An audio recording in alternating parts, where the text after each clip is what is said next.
গল্পের শুরুতে আমরা তিনটি বাচ্চাকে জঙ্গলের ধারে খেলতে দেখি, যাদের নাম ওয়াতি, দোলই আর কার্তা। খেলতে খেলতে সন্ধ্যা হয়ে এলে ওয়াতি সবাইকে বাড়ি ফেরার কথা বলে, কারণ সন্ধ্যার সময় গ্রামের মুরব্বীরা বাচ্চাদের বাইরে থাকতে বারণ করেছেন। এই সময় নাকি শয়তান চারপাশে ঘুরে বেড়ায়, কিন্তু বাকি দুজন ওয়াতির কথা একদমই পাত্তা দেয় না। বাধ্য হয়ে ওয়াতি একাই বাড়ির দিকে রওনা দেয়।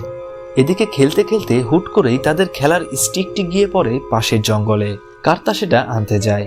ঠিক তখনই স্টিকটি একটা গর্তে পড়ে যায়। কার্তা হাত দিয়ে স্টিকটি বের করতে যাবে, অমনি গর্তের ভেতর থেকে অশুভ কিছু একটা তার হাত শক্ত করে চেপে ধরে। সে ভয়ে চিৎকার শুরু করে। অন্যদিকে একা ফিরতে থাকা ওয়াতিকে একটা ভয়ানক কণ্ঠ ডেকে ওঠে, আর সাথে সাথেই কোনো এক অদৃশ্য শক্তি তাকে জঙ্গলের দিকে টেনে নিয়ে যায়। ওয়াতির চিৎকার শুনে দোলই জঙ্গলের ভেতরে তাকে খুঁজতে দৌড়ায়। আর ওদিকে কার্তা অনেক কষ্টে গর্ত থেকে হাত বের করে ঠিকই, কিন্তু দেখে তার একটা আঙ্গুল কেটে আলাদা হয়ে গেছে। সে যন্ত্রণা আর আতঙ্কে কাঁদতে শুরু করে। এরপর সিন কাট হয়ে আমাদের নিয়ে যাওয়া হয় 30 বছর পর বর্তমান সময়ে। স্ক্রিনে আমরা সামান আর আদি নামের দুটি ছেলেকে দৌড়াতে দেখি, যারা ক্লাসের জন্য লেট হয়ে গিয়েছিল। দৌড়ানোর পথে তাদের দেখা হয় সেই কার্তার সাথে, যে এখন পুরোপুরি পাগল হয়ে গেছে আর জঙ্গলের ভিতরে একটা ছোট্ট কুঁড়ে ঘরে থাকে।